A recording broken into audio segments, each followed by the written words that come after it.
So before I get into teaching you all of the essentials of Mailchimp, there are a few housekeeping things in Mailchimp in your account that I think you should know and that I think you should do. The first is two-factor authentication because we should always secure our accounts. Our accounts are probably one of the most important things to our business. Second thing is having a mailing address associated with your account because that's the law. You have to have a mailing address at the bottom in the footer of every email you send. And the third is if other people have access to your Mailchimp account, it's important to set them up properly. So let's begin. So in Mailchimp, we are going to go to our account. Then we're going to go to settings and security.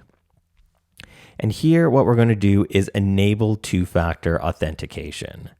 And so if you use an authenticator program, you would copy this QR code. For myself, I use 1Password. So I am going to go in and I am going to edit my account. I'm going to click on this and go one-time password. And then it's going to have a little QR button there. So I'll click it. I'll bring the scanner over to there. And now it's saved. So that's how you do it in 1Password. If you use Authy or something else, it would be something different. The final step is to just paste in the authenticator code there and hit submit.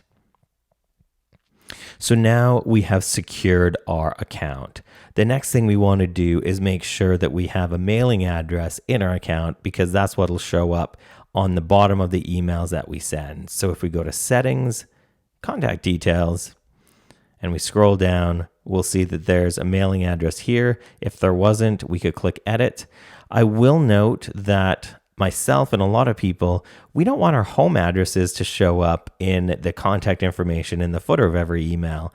So what I do and what a lot of people do is buy a PO box, which isn't that expensive.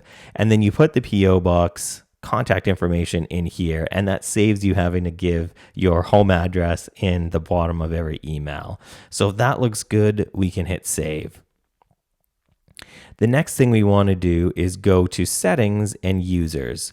And here you'll be able to add users if you have an account that allows you to add users, or if you don't, if you have a free account, then you can't do that. Or if you have a paid account but don't have any other users, then this part doesn't matter. But if you click invite a user to add somebody, then there's a few different options for them and you'll have access to these depending on the account type that you have. So for this account, I'm logged in as a standard account, so I can only grant people admin access. That's full access. If you grant people manager access, then they have access to everything but billing and add-ons and user management. Author really just can create campaigns and templates and automations, but they can't send campaigns. And viewers can only really access reports. So if you were inviting a user, you would enter their email address there and be good to go.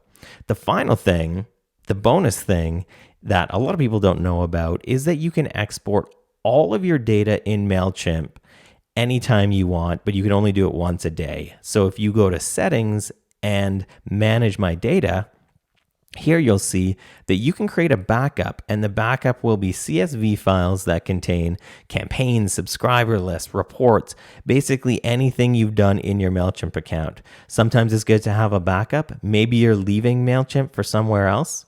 Sad face. But you can do that right here and they'll bundle it in a zip for you. So if you click build my data backup, then it's going to queue it up and it's going to send you an email when it's done. So those are just a few housekeeping things that you can do in your Mailchimp account before you get going with campaigns and automations and reports and all the rest. Thanks for watching.